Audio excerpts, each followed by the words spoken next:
Welcome to another edition of the Inspired Stories podcast, where leaders share their experiences so we can learn from their successes and be inspired by how they've overcome adversity.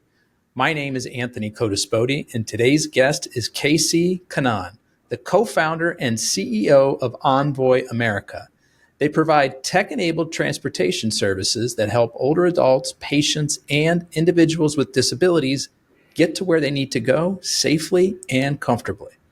Their work improves patient throughput, reduces hospital readmissions, and lowers costs for healthcare partners.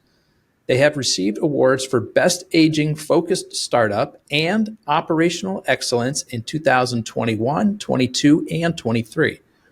And Casey brings over 30 years of experience in operations, sales, and marketing, and is known for his people skills, creativity, and strategic thinking.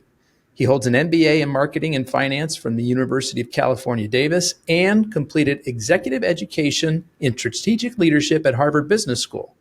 Now, before we get into all that good stuff, today's episode is brought to you by my company, Add-Back Benefits Agency, where we offer very specific and unique employee benefits that are both great for your team and fiscally optimized for your bottom line.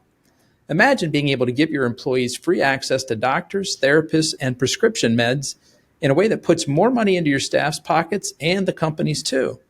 As an example, one recent client with 450 employees boosted their net profits over $412,000 a year. Now, results vary for each company, and some organizations may not be eligible.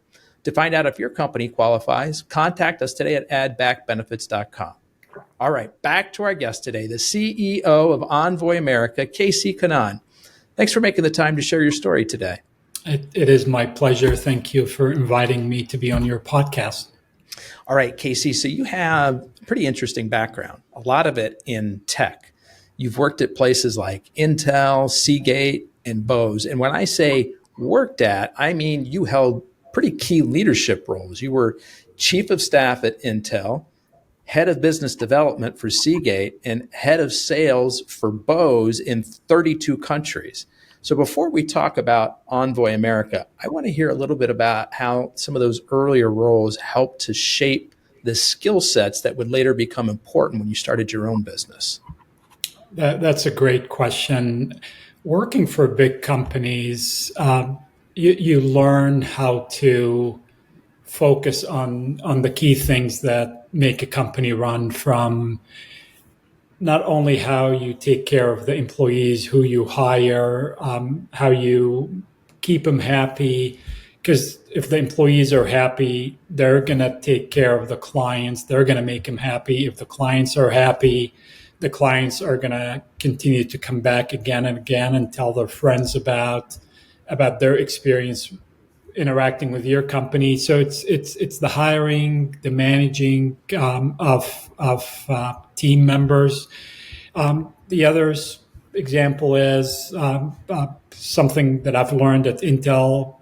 Intel calls it MBOS, or management by objective, where you set up your goals for the year. You break it down by quarters, by months, by weeks, and you execute to the goals. So you stay focused, you stay disciplined.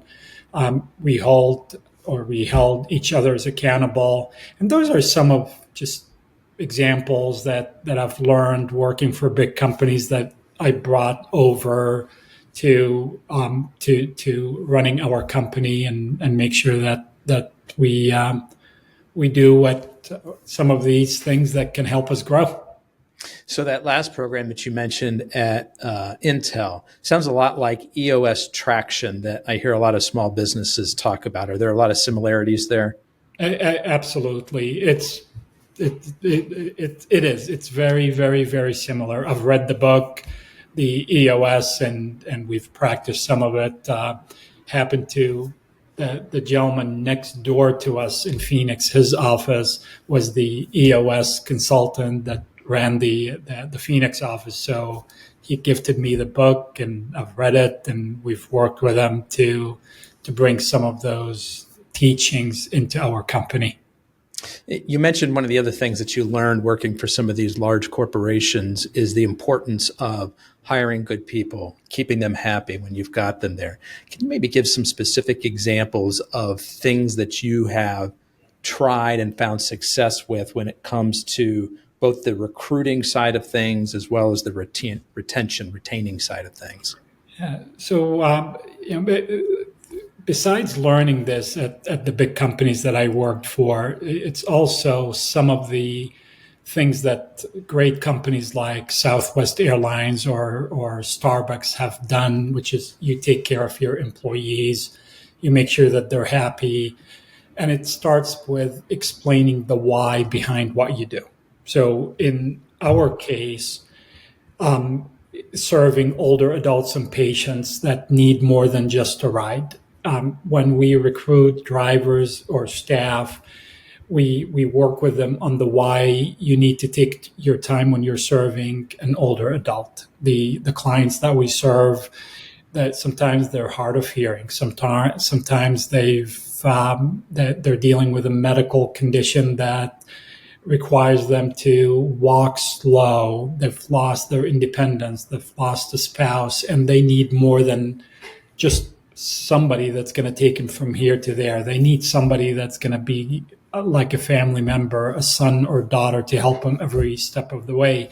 So explaining the why again and again and reiterating it before we hire somebody, during the orientation, during regular updates on here are the things that you do from, and when you're helping somebody with their seatbelt, an older adult, the last thing an older adult or anybody wants is somebody touching them when you're helping with a seatbelt. So is there a better way to do it? And we teach our driver companions on how to do it, or why it's critical to call the night before to confirm that you're the one who is picking them up, because that puts them at ease. So it's explaining the why in everything that we do to make sure that our team members understand it. And by doing this, you're putting the clients at ease. You're helping them. You're respecting their space, their dignity, and that makes them happy, and that allows us to deliver better service to them. So it sounds like you're not just, hiring anybody that's got a driver's license. You're looking for a particular type of personality, somebody who's patient, somebody who's calm and caring. And you're also enabling those folks with the best set of tools possible by giving those very specific instructions. Hey, make sure you call the night before. When you're putting the seatbelt on, this isn't like putting the seatbelt on, your kid or your grandpa. They don't know you. So, don't touch them. Like, here's the correct way to do it. Just like lots of attention to details in these little things that make a big difference. You're absolutely right, Anthony. It's the small things that make the big things happen. When we hire people or we interview, we lead with one question: what prompted you to apply? Now, there are a lot of good people in the world, but we're looking for a specific type of individual that wants to contribute and help. So by the way they answer the question, what prompted you to apply, if they talk about, I get what you do, I get my parents lost their ability to drive and they've struggled, and that's something that I understand. Or my neighbor is an older gentleman and he needed help. So the way they answer that question, if it's service oriented versus, I saw that you're paying $25 per hour and that's why I applied, is probably it's not the right person for us. So it's we take the time to understand why they want to work for us, and if what they want to do and achieve is aligned with how we serve our clients. So on the surface, initially, it feels like a pretty strong pivot to go from, your technology background into the transportation business. Now, before we actually get into talking about how tech is actually a major lever in Envoy America. Can you explain how the idea to start the company came about? Absolutely. So, in my family, there are four kids, including me. So I have three siblings and myself. Um, Parents lived in Northern California. Out of the four of us, my sister lived close to them. Full time, she had a full time job and teenage daughters, and it was at a time when our parents were dealing with medical conditions and stopped driving, and they needed to get to medical appointments, the grocery store, hair salon, you name it, just a normal life. And so we've tried and helped them try everything that you can think of, from taxis, Uber when Uber was still new, Lyft, volunteers, but nothing worked. Nothing. They for an older person in their 80s trying to deal with technology, it wasn't as easy. How do you upgrade the software, and how do you do this, and do location, and things like this. So we've seen over a number of years how much they've struggled, to the point where they were giving up on, I don't want to go to the doctor. I just don't want to do anything. And they're individuals, or in my case, our parents, they've been driving for 60 plus years, doing the things that they wanted to do on their own, and now they can't do it, and they have to rely on others. And unfortunately, the transportation services, they're not designed with older people in mind. They're designed to take you from here to there and done, not to help you every step of the way, not to walk up to your door or go inside the grocery store with you. So we've seen him struggle for a few years, until we had this aha moment that this problem is bigger than my family and I. You weren't the only ones in the world having this issue. No, there's millions and millions of people like my own parents, and we decided to take the plunge and do something about it, solve this problem. And here we are 10 years later. And so how did you first get started, considering that your background really wasn't in transportation? It wasn't. How did we start? My co-founder and I met at Intel, and we were friends, and he was dealing with the same exact challenge. Andy lived in the Phoenix area. He has one sister that lived in New York, another sister that lived in Israel, and and his parents lived in Baltimore, and he was dealing with the same challenges. And we've always talked to each other after we left Intel, and so we both had this aha moment at the same time. Like, we've tried everything. If we're people with our background and can't find a solution, there has to be a way to solve this problem. So that's how we got into it. We didn't know what to do. We didn't know the difference between a senior living community or a facility. I remember the first time went to meet with a lady. Her name is Karen Barno, the president of the Arizona Senior Living Association, and I said, "How many facilities do you have?" And she looked at me and smiled and said, "We don't call them facilities. Facilities is like a jail, or we call them communities, because it's a community. This is where older adults live." And then she added, "You don't come from this industry." It's like, "No, I don't." She said, "You better learn more about it." And so I started learning and talking to anybody who's willing to talk to me, read books, and just learn and continue to learn to figure out how we solve this problem. And so how did you get your very first client? How did I get our first client? We wrote a press release. There was no ChatGPT 10 years ago or things like this. Just wrote a press release and send it to every newspaper, small and large TV stations in the Phoenix area. Before that, we went and knocked on doors. As you probably know, and your listeners know, Phoenix, same with Florida, there's a lot of older adults that live here. So every morning I would have a list of 50 addresses in Sun City, Arizona or Peoria and just go knock on doors and try to give flyers that we created, go to senior citizens centers to try to talk to older adults, go to Denny's and put flyers on windows because we thought, okay, older adults go to Denny's at 4 o'clock. Nothing worked until one of the newspapers, we were lucky, did a story on us. They called it Uber for Seniors.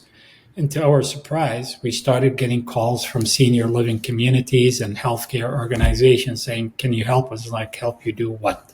I mean, all of our focus has been on You were trying to go direct to the end user, business to consumer, because that's the problem we were trying to solve for our own family.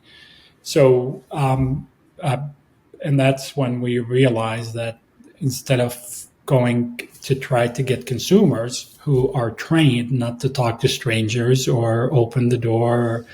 I mean, Anthony, I had dogs chasing me here in June, July in Phoenix, and I'm dressed like this, going and knocking on doors, and people slamming doors in my face. Is like, I'm going to keep doing it. And it didn't work. What worked is the newspaper, Arizona Republic, doing a story on us, and we started getting calls, to our surprise, from senior living communities, healthcare organizations, faith-based organizations saying, can you help us? I'm like, sure, we can help you, not knowing if we can or not, but we did. And so clearly, I mean, looking back now, it makes a lot of sense, right? Especially when you can sign up like a senior care facility that can provide you with a lot more business than, one person in a house, on the street in Phoenix could do. Right. But clearly there are other services that the hospital was working with to provide transportation. What was the problem that they were really trying to resolve when they called you? They saw this story in the paper and they're like, oh, maybe this guy can fix what? So the first call from a healthcare organization came from the American Cancer Society. They have a program, it's called Road to Recovery. Any cancer patient can call them, and they would provide transportation to and from cancer treatment, medical appointments. They rely on volunteers to do this, and about 25-30% of the patients that they can't find volunteers because maybe it's 6 o'clock in the morning or the travel, you're talking 20-30 miles. Volunteers are not going to do things like this. So they read about us and said, can you help us? And we're like, sure, we can help you. And that's how we started serving them.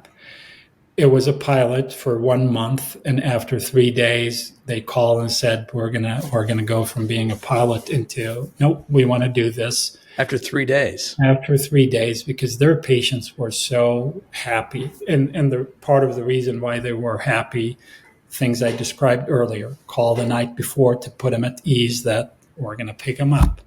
When we went to their house, we were on time and we walked to the door versus them standing at the curb waiting for us like what other companies do. When we got to the hospital, we would walk them inside the hospital, and depending on the medical appointment, if this was radiation, 15, 20 minutes, we would stay with them. So the minute they're done, the minute we can take them home, or if they need to go from this appointment to go to the lab or do another thing, pharmacy, we would take them. And if you compare this to how the industry works, no, they don't do any of this. They don't call the night before. They don't walk you inside the building. They don't help you when you're done, especially if you're doing cancer treatment and you're tired and so you have to call them when you're done and wait. Sometimes it might be an hour. Sometimes it could be 2 hours before they come back, and you're sitting after radiation. So that's how it started, going from being a pilot with the American Cancer Society into guys were just providing a much higher level of service than anybody that was out there. We continue to do that. The two other things happened related to healthcare. One of the nurses at Mayo in Phoenix was talking to the patient and said, "That's so nice that your daughter can bring you every day and stay with you. And radiation normally is 5 days a week, 6 weeks." She said, "It's not my daughter. This is my envoy." I was like, what's envoy? So they started doing research on us. We didn't have any website or anything. They called and said, "Can you talk to us?" So I showed up and said, "We think you can help us." "Help you with what?" "Readmission rate." I was like, "What is readmission rate?" And just they didn't pretend I know what readmission rate is. They explained that when a patient is readmitted to the hospital within 30 days, that has a negative impact on not just the patient, but the hospital.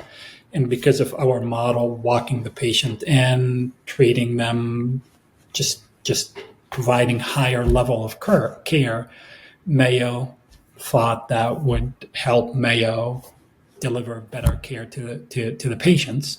So they started using us, and this was 9 years ago, and they continued to use us. And you're probably more consistency too, right? If they're having trouble getting transportation, maybe they miss an appointment here or there, and that's not good. That probably lends to that readmission. When you guys are there every day on time, helping them get to and from, that probably plays a big part too. And some examples with patients that were going through treatment, where if the driver is wearing perfume after shave, that can have an impact on the patients because of their immunity.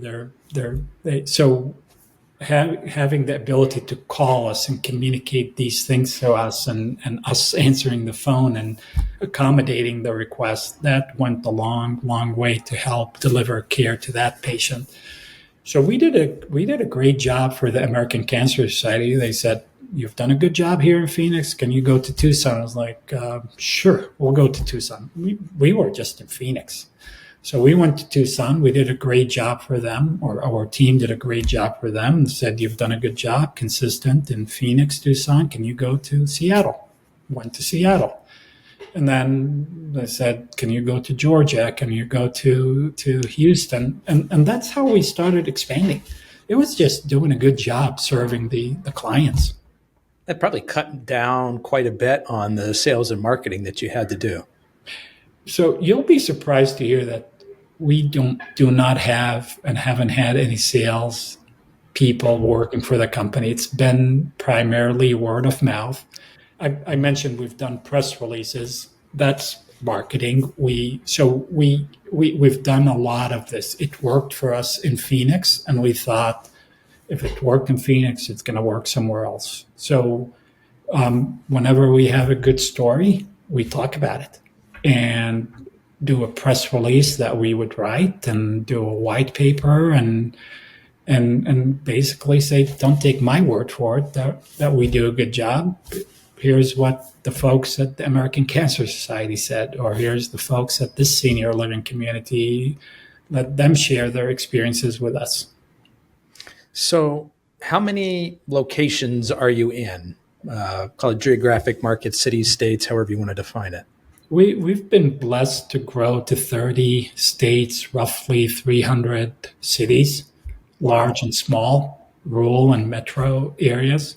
And it's all been word of mouth, the partners that we work with. And most of our business is through corporate relationships like the American Cancer Society or different senior living communities that say, similar to American Cancer Society, "You've done a good job here. Can you go there?" And so we're roughly 300 cities. So is there any of your business that looks like what you thought it would be originally, where it's relationships directly with, a senior citizen who needs that transportation? Or is it all the relationships with a hospital, skilled nursing facility, senior care community? So I would say more than 95% is business to business. However, when we work for a senior living community and we're serving the community and the residents that live there, they get to know us, and they would start calling us to maybe take them to visit their family for their grandkids' graduation or wedding or Thanksgiving dinner. So there is the business to consumer relationship, but it's a small percentage, and always comes through a relationship that we have with either a hospital or senior living community or faith-based organization. This is really cool. I want to get to the even cooler part in my mind as a tech guy. Talk about how you guys really use technology as a lever for efficiency and improved service. The way I'll answer this by giving you an example. The way the industry works is, especially if we're working with a hospital, their social workers, their staff would call and say, Mrs. Smith needs to come for her appointment. Here's where she lives, her home address. Here's the hospital's address. Appointment is at 10 o'clock. And when she's done, she'll call you so you can take her home. What we've done at the beginning, we were just trying to figure out, okay, what time do we need to pick her up? Do we keep the driver? We don't keep the driver with her. Till we you can use technology to solve this. You can put the addresses here, and with Google Maps or any map software, you can say if she needs to be there at 10 o'clock on Tuesday, what time do I need to pick her up from her home? So we automated this process. We automated how long is the appointment. So we leverage AI to figure out, based on the addresses, what type of appointment is this? It searches, is this a radiation clinic, or is this a kidney dialysis center where normally it's 4.5 to 5 hours? It searches our database. I mean, we have millions of data points now to say, okay, did we serve this lady before? And if we did, how long did it take? It looks at the history. Does she use a mobility device like a walker or a transfer wheelchair? And if it does, it adds more time to when do we pick her up. It looks at where do we park. One example that I like to use is in Chicago, 6 Michigan Avenue. We had a client. There's no parking on 6 Michigan Avenue. So what do you do? And how do you figure out where do you park and where do you park? And so your software is feeding this information. It's already sort of doing that research. And it's like, oh, there's a parking deck, half a block down the street kind of a thing. That's where you should go. Right. And then when you get to the hospital, where do you park? So you give yourself enough time to get the patient, if this is a medical appointment, to their destination on time. You said it a few minutes ago. People miss appointments. People are late to their appointments. If they're late, it's not like the doctor is just going to wait for them till they show up. Everything needs to be organized, and it needs to be done on time. But when you take them home too, the last thing an older adult or a patient wants to do is call somebody and wait and wait and wait. These are older people that are dealing with, some of them serious medical conditions, and you got to take care of them. And so Anthony, it has a lot of impact, not just on the patients and the older adults, but the businesses. So picture this is a 5 o'clock appointment, or the appointment is supposed to end at 5 o'clock. If you don't show up on time, what is that patient going to do? Wait outside when it's 100 degrees in Phoenix or minus 20 in Chicago or somewhere in the Midwest in Minnesota? So it's all these small things that we've solved through technology to be able to deliver great service to not just the patients, but the businesses that serve these patients. A hospital is like any other business. They care about getting patients in and continuing to get patients. They get reimbursed some of the cost based on the patient satisfaction rating. We impact this. The cost, to them if they have to pay overtime to their staff to wait for the patient, for somebody to come in and take care of them. So there's a lot of small things, and what I've described, technology is just a small element in it. We integrate with our clients, so when they're ready to make reservations, and they all use technology, the hospitals, we integrate with them, so they don't need to call or email, and some people still fax. We don't have a fax machine, but I mean, it's So we're talking about a couple different things here, which is really interesting. We're talking about, I know that one of your core values is this idea of compassionate transportation, right? So, yeah, we don't want to leave the person waiting out, in 100-degree heat in Phoenix. We don't want somebody sitting around in, minus 20 in Chicago. But there's also, sort of the business, the cost savings aspect for your core client, the hospital, the senior living communities. There's a lot of things that you guys are doing, it sounds like, to help them to reduce costs. Is there an element here where you're helping to move people along more quickly so that frees up more space in hospital beds? Is that a thing? Absolutely. And you bring up a great point. And if I take a step back, not coming from the transportation industry was a benefit to me and our team, because it was like, why are you doing things this way? Like, there has to be a different way of doing things. So if you look at any hospital, they normally discharge patients around 10 o'clock or so, when the doctor comes in and they do their rounds and they determine, yep, this patient is ready to be discharged. And if this patient needs to go to a rehab center because they've had knee replacement or hip replacement, or they're recovering from a heart attack, they need a specialty vehicle to take them, a wheelchair accessible vehicle to take them wherever they need to go.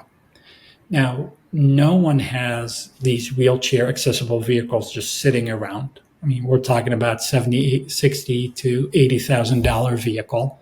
Any business that owns and operates these vehicles, they want them moving. Otherwise, you're not making money. So when the hospital makes the decision to discharge a patient and they know where that patient is going, they start making phone calls to different transportation companies to say, can you send a vehicle to take so-and-so to the skilled nursing facility or the transitional care unit?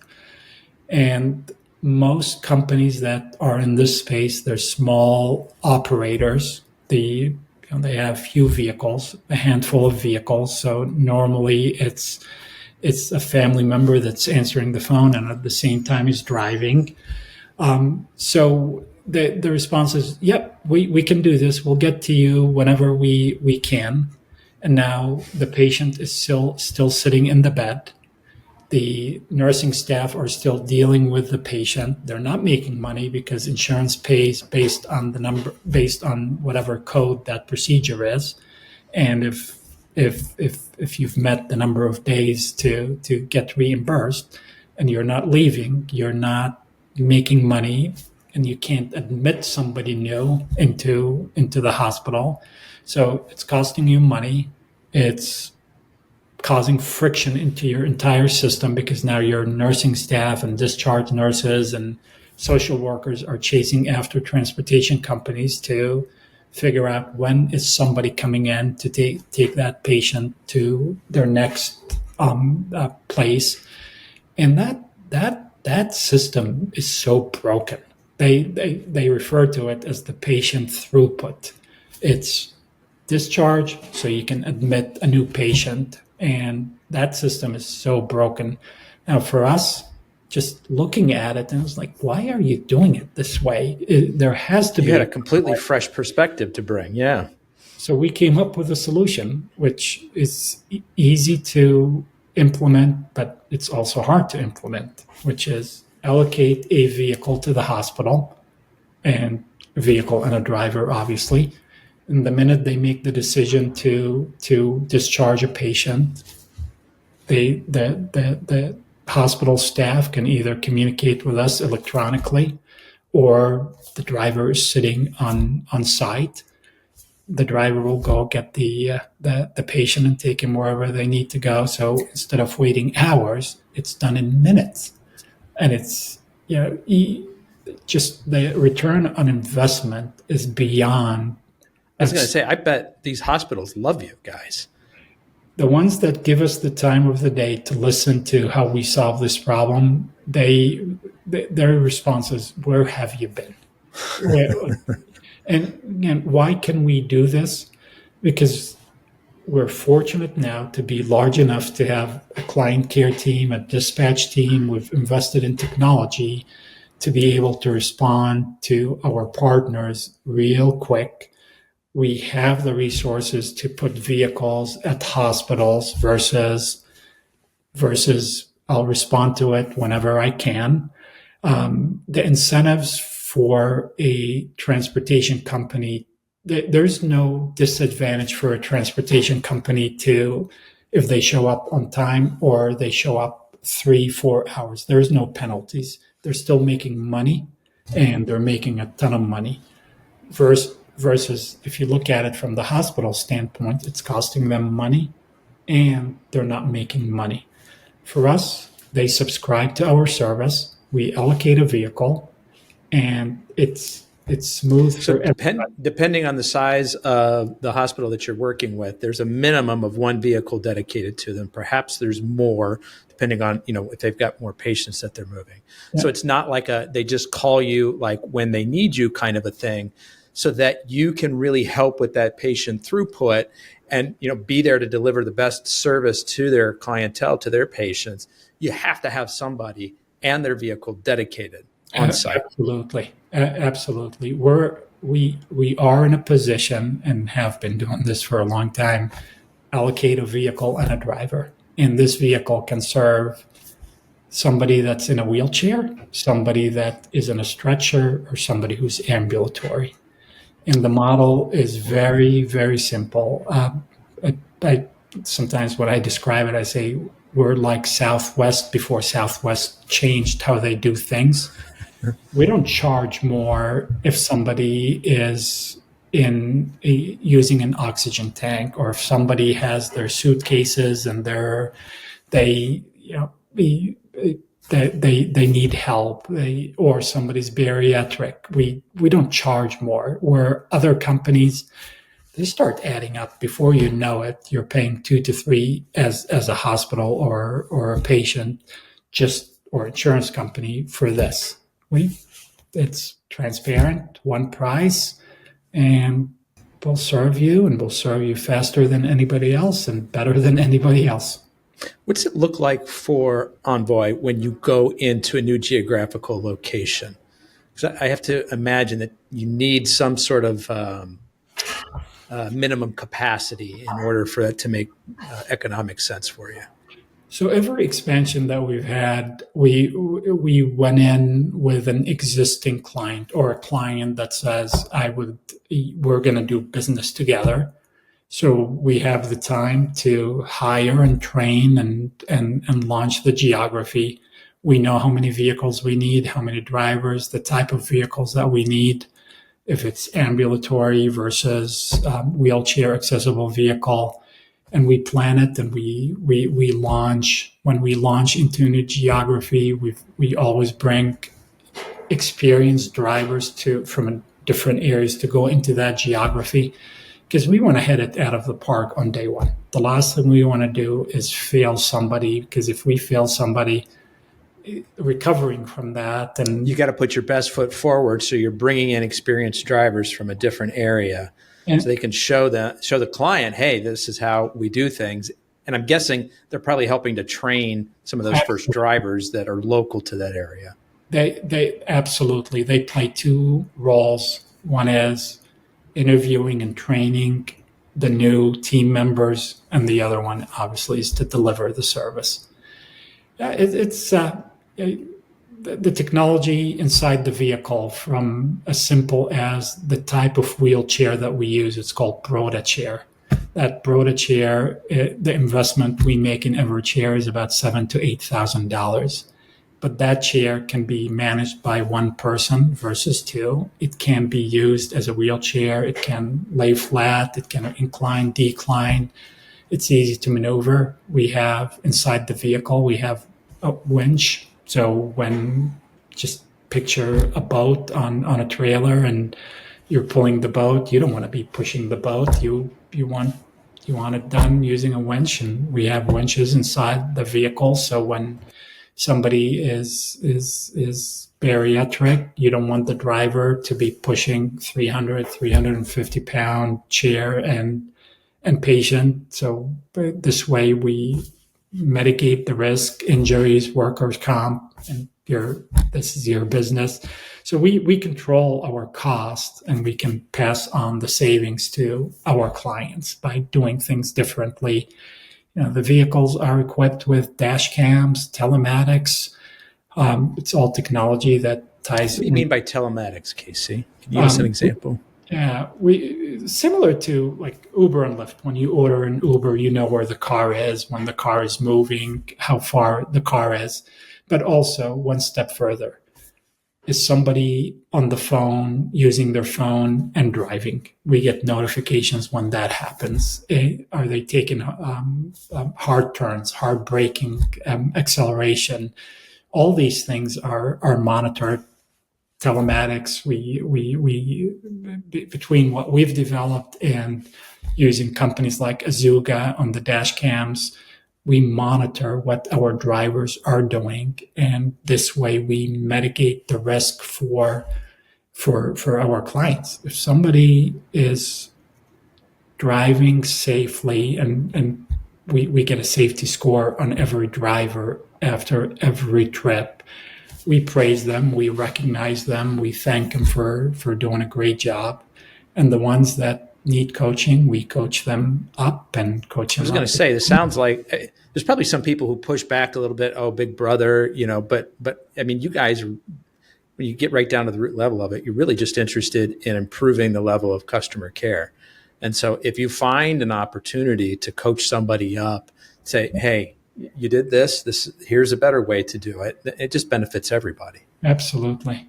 One of the services we offer for our clients, and this is more on the senior living, is we offer full management. So a lot of senior living communities, they have their own fleet and they have their own drivers, employees of the company. But they don't have the experience, the expertise to manage an in-house fleet. So one of the services that we offer is we bring the technology, the know-how to help you manage your fleet, everything from compliance to maintenance to the things that I've described. Are they speeding? Are they doing a good job? Just last Friday, one of our drivers the client the senior living community that we're serving, we got notified that he was going 45 miles per hour in a 25-mile zone. There's a resident sitting in the front, and the driver was not wearing a seatbelt. Now, this happens every now and then, but God forbid there's an accident. Who's going to get in trouble?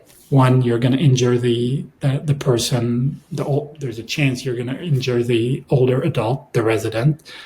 And then people these days are happy suing each other. So if the driver caused the accident, somebody's going to get sued. And we mitigate this. We reduce the chances of doing things that can cause harm to everybody, including our business partner.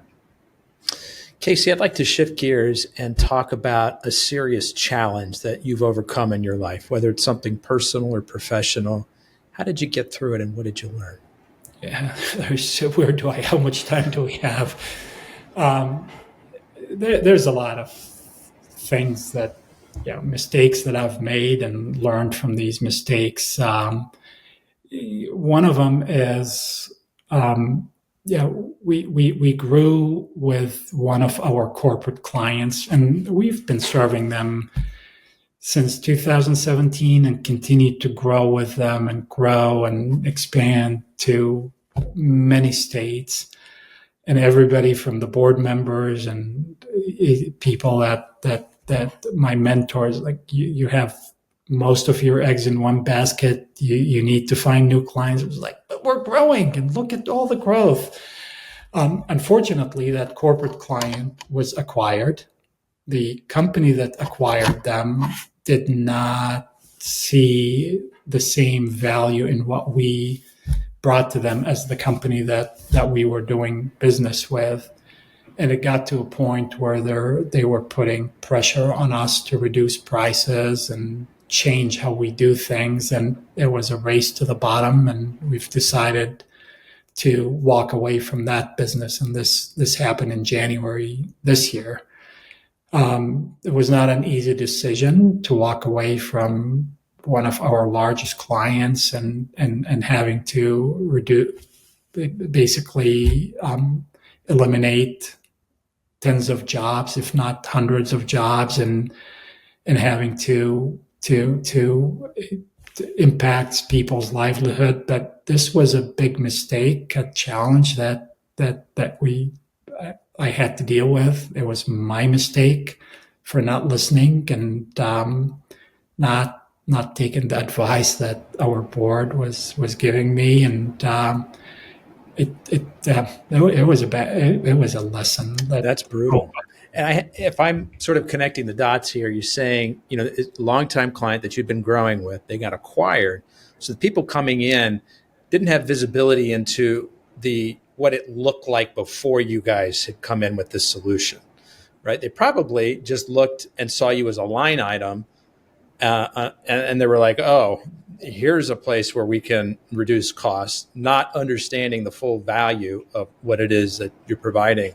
Do you think, maybe this is a question you don't even want to entertain, but do you think that after a period of time, after you're gone, that they're going to realize sort of what they're missing and come back? Or you're just kind of like, we have moved on to other things now? I don't know. Okay. I don't know if we'll ever do business together, if they will ever come back to us. But this was a blessing in disguise for us. Okay, let's hear. It was a blessing in disguise because it was a wake-up call that when we started this company, we were focused on bringing tremendous value, and we continue to provide tremendous value to our clients and the people that are part of our corporate clients. But with all the growth, we forgot about some of these things. We've always done a good job for our clients, but it was more, now let's grow. It was growth versus why are we growing and how can we continue to do the things that we wanted to do. It was a blessing in disguise. It made us realize we need to go back to the hospitals. We need to be a little bit more proactive in reaching out to them. We need to just go back to our roots and focus on what made us great in the past and continue to keep that in the back of our mind as we rebuild the company. And so that was earlier this year. We're recording this in June of 25. You migrated away from this client in January of this year? January 8th, to be exact. Yeah, of course, you're going to remember that date for a long time. One of the worst days of my life. How are things going since then? Obviously, there's incredible pain. You've got to pull off a lot of, really difficult Band-Aids right away in terms of letting people go, kind of right-sizing the ship, changing directions. Now you're sort of 6 months into this. Kind of paint a picture for us today. We again, I go back to, we've been blessed. We've signed new clients in the healthcare hospital system, skilled nursing facilities, senior living communities. That if we look at some of the key performance indicators, the average revenue per trip is 3x what it was prior to January 8th. Whoa. Gross margin is about 15 points higher. It took about 6 to 8 weeks to figure out, okay, what do we do? What do we need to do, and how do we leverage the relationships that we've had, and go deeper with the existing clients that know us and trust us to expand, go a little bit wider with them and deeper. So we've signed up a lot of new clients. There's going to be, or we've made some announcements last week, and about 2 new relationships that we have. We'll make more this week. And these are large organizations that have problems that we can solve. The patient throughput problem. If it's a hospital. We didn't talk about senior living communities, but with senior living communities, we solve a major problem for them, which is reduce their capital and operating expenses, eliminate the capital expenditure, which every community meaning that they don't need to have their own transportation vehicle anymore. Right. So every vehicle they buy, a bus, it costs between $100,000 to $140,000. They don't need to do this if they work with us. They don't need to spend money to operate the vehicles, from gas, insurance, maintenance, registration. They don't need to worry about hiring staff and train them and background screen them, because we do all of this. They don't need to worry about the insurance, the risk if their drivers are not doing what they're supposed to be doing.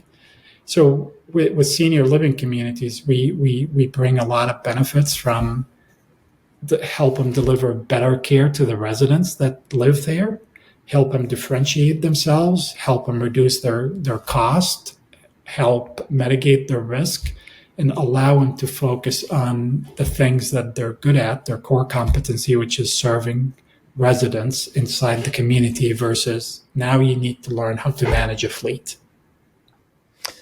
So I want to ask you what is meant by mirror and window, because I think this is probably highly relevant to this very difficult period that you just went through.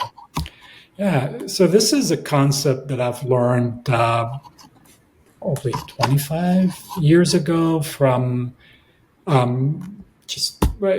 me take a step back. I do a lot of reading, and I like to read the classic books, from The 7 Habits of Highly Effective People, Dr. Covey, to Built to Last, and Good to Great, Jim Collins, and just a lot of other books, from blitzscaling to The Hard Things About Hard Things. And this concept, the mirror and the window, is from I want to say The 7 Habits of Highly Effective People, where it talks about when things go right, it's always good to look at the window and give praise to the team that is playing a key role in making things go right. So when we sign up a new client or go from a pilot to a full scale contract, it's not me. It's not. It's the team, the drivers that are driving and delivering great service. It's the client care team. It's the recruiting team. It's the operation team that's keeping an eye on everything and making sure everything is going right. So we make sure that we look to the window and give praise where praise is due. When things go wrong, and a lot of times things go wrong, and I gave you one example on us putting all of our eggs or most of our eggs in one basket.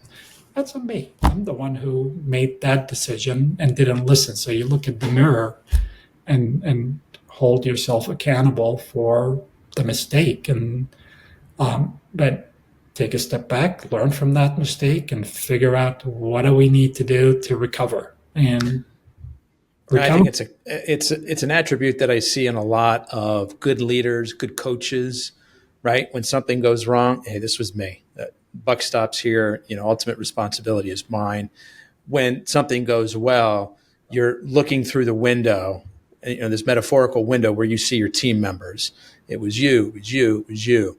You guys are the ones that delivered this great service. You're the ones that made this happen.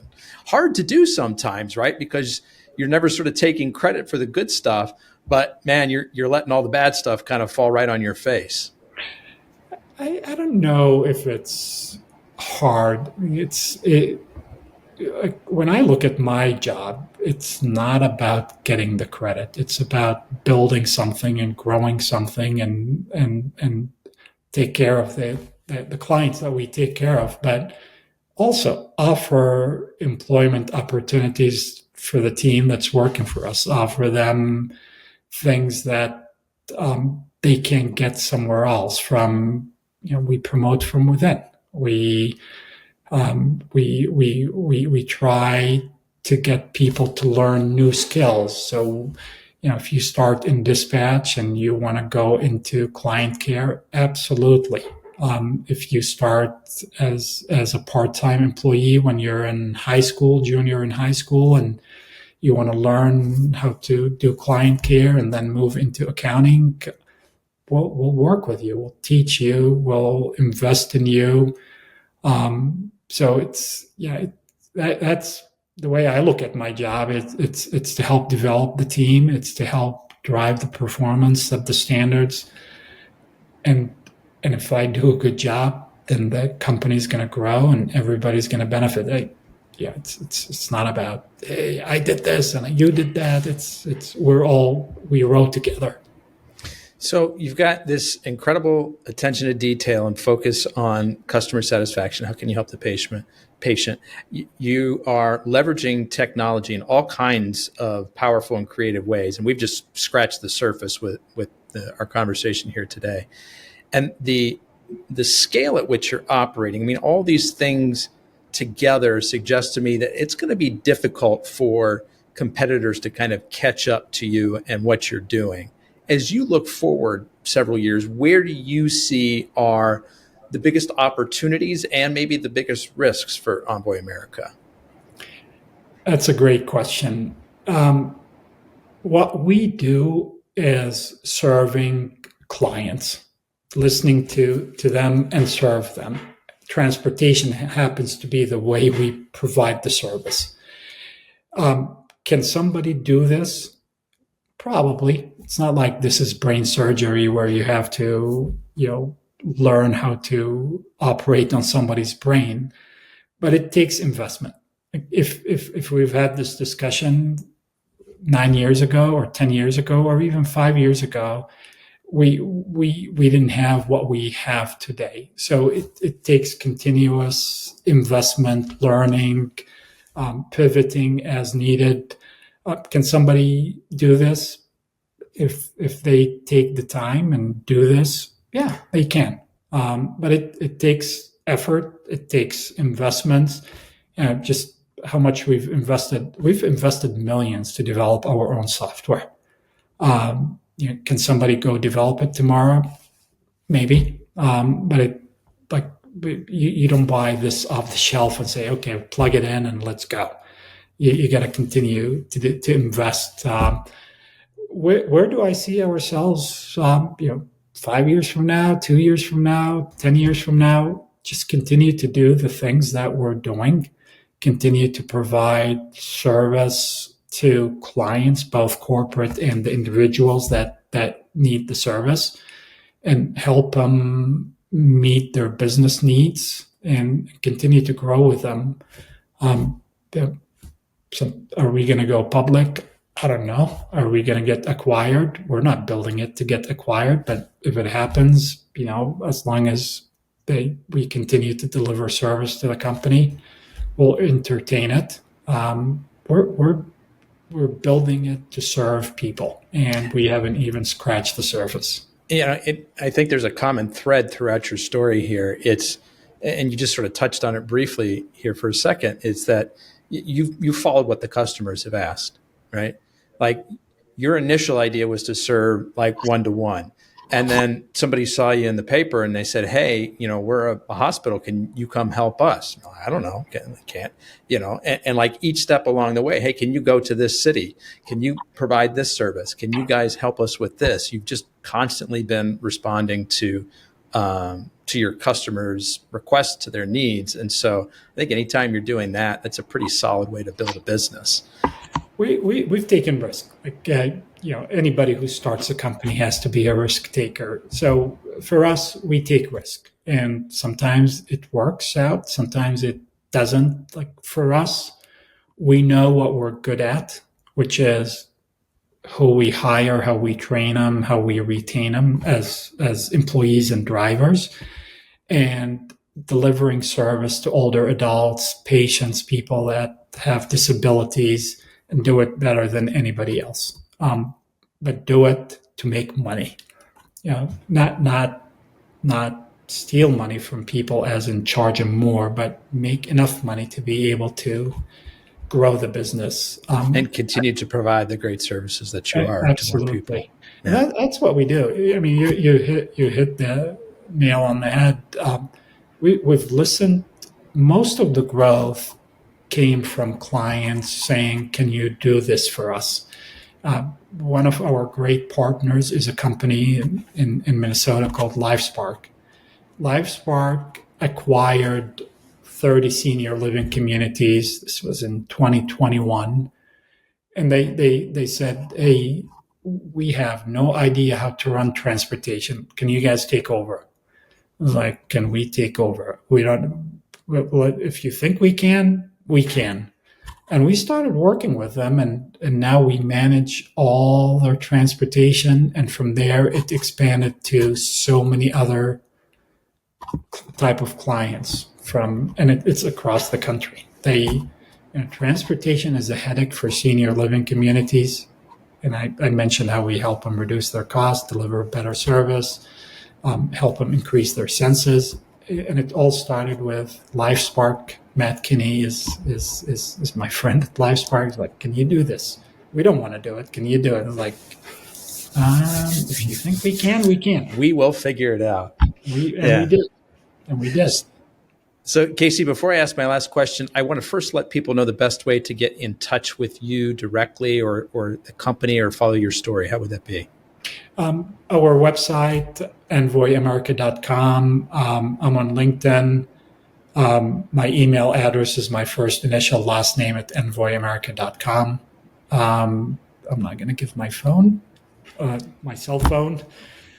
That's up to you. I think it's best to start with the email and the website. I think people will be able to get what they need there. And we'll include links to all of that in the show notes for folks. But last question I have for you, Casey. Yeah. We had a great conversation here today. I hope you and I stay in touch. Let's say a year from now, we're sitting down together because you're celebrating something. What's that thing you're celebrating a year from now? That's a great question. What we'll be celebrating in a year from now? We lost a lot of people in January. It was not their fault that we had to reduce our headcount. We'll be celebrating that we recovered the business that we walked away from, and we brought the team members back and added more team members. Celebrate that we continue to deliver great service to the type of clients that we serve, from healthcare to senior living communities, faith-based organizations. Just continue to do more of what we're doing today and continue to bring real benefits, value to people that need it. Yeah, we started this company because we could not find anything for our own family members. And it still doesn't exist. Transportation for older adults and patients, it's broken. There's some companies that do it at a local level, but doing it at scale and be able to serve thousands and tens of thousands across the country, this doesn't exist. We play a key part in this. So celebrate that more and more people know about it. and we continue to serve them. Casey Kanaan from Envoy America. I want to be the first to thank you for sharing both your time and your story with us today. I really appreciate it. My pleasure. Thank you again, Anthony. I look forward to staying in touch. Folks, that's a wrap on another episode of the Inspired Stories podcast. Thanks for learning with us today.